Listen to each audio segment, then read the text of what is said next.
এবার আমাদের জীবনে দুশ্চিন্তা আছে না নাই বলেন? Tension, hyper tension, anxiety, depression, চিন্তা টেনশন নাই এরকম কে কে আছে দেখি হাত তোলেন। ওই যে হাত তুলছে এক আল্লাহর ওলি, ওই যে টেনশন নাই তোমার, মাশাআল্লাহ। ও না বুঝে তুলছে, জোকের চোটে, জোশের ঠেলায় ধাক্কায় তুলে ফেলছে।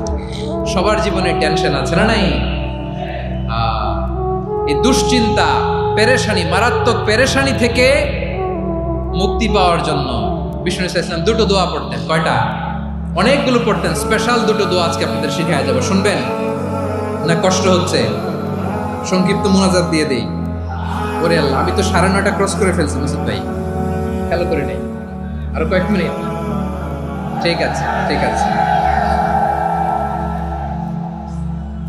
পেরেশানিতে পড়লে, টেনশনে পড়লে এই দোয়াটা, প্রিয় ভাইয়েরা, বিষ্ণু ইসলাম যখন খুব বিপদে পড়তেন, দুশ্চিন্তা ওনাকে ঘিরে ধরতো, উনি পড়তেন ইয়া হাইয়্যু ইয়া কাইয়্যুম বিরহমাতিকা আস্তাগীথ, ইয়া হাইয়্যু ইয়া কাইয়্যুম বিরহমাতিকা আস্তাগীথ, ইয়া হাইয়্যু ইয়া কাইয়্যুম, এ শাশ্বত অবিনশ্বর, এ চিরঞ্জীব, বিরহমাতিকা আস্তাগীথ, তোমার রহমতের উসিলায় তোমার কাছে ফরিয়াদ করি, এটা পড়তেন। আবার আরেক বর্ণনায় এসেছে ইয়া হাইয়্যু ইয়া কাইয়্যুম বিরহমাতিকা আস্তাগীথ আসলিহ লি শা'নি কুল্লাহু ওয়ালা তাকিলনি ইলা নাফসি তারফাতা আইন। আসলিহ লি শা'নি কুল্লাহ, আল্লাহ আমার সবকিছু আপনি সেটেল করে দেন। আমাদের সব ঝামেলা সেটেল করে দিতে পারে কে? আমরা তো সেটেলমেন্টের জন্য এসপি সাহেবের কাছে যাই, ডিসি সাহেবের কাছে যাই, অমুক ভাইয়ের কাছে যাই, তমুক ভাইয়ের কাছে যাই। এই দোয়া পড়লে আরশের উপর থেকে আপনার ম্যাটার সেটেল করে দিবে কে? তাহলে পড়বেন ইয়া হাইয়্যু, এ চিরঞ্জীব। হাইয়্যু মানে চিরঞ্জীব, যিনি চিরকাল বেঁচে থাকবেন, মরবেন না। আল্লাহ মরবেন? তার কোনো লয় আছে? ক্ষয় আছে? সূরা রহমানে আল্লাহ বললেন কুল্লু মান আলাইহা ফানি ওয়া ইয়াবকা ওয়াজহু রাব্বিকা যুল জালালি ওয়াল ইকরাম ফাবিআইয়ি আলাই রাব্বিকুমা তুকাযযিবান। জমিনে যা আছে সব ফান, ভ্যানিশ হয়ে যাবে, নিশ্চিহ্ন হয়ে যাবে, শেষ হয়ে যাবে, সব বিলুপ্ত হয়ে যাবে, একজন ছাড়া। জোরে বলেন তিনি কে?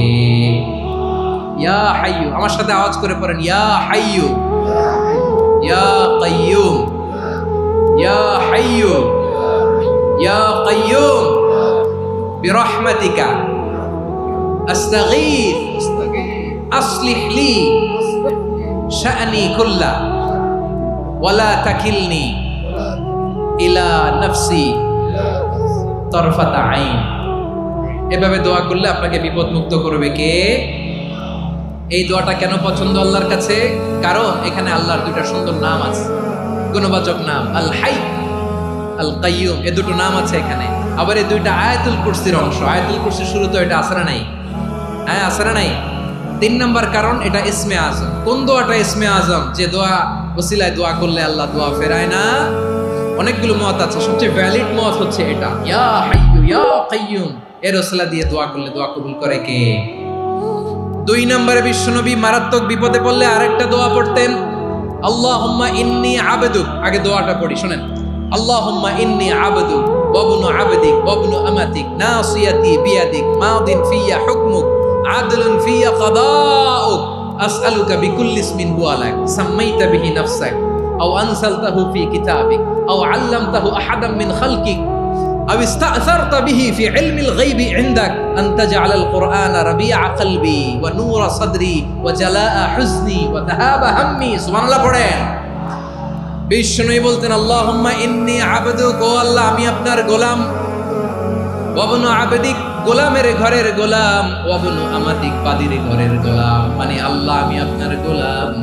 আমার বাবা আব্দুল্লাহ ছিল আপনার গোলাম, আমার মা আমিনা ছিল আপনার বাদী। মানে আমরা গোলাম বংশের, সব গোলাম।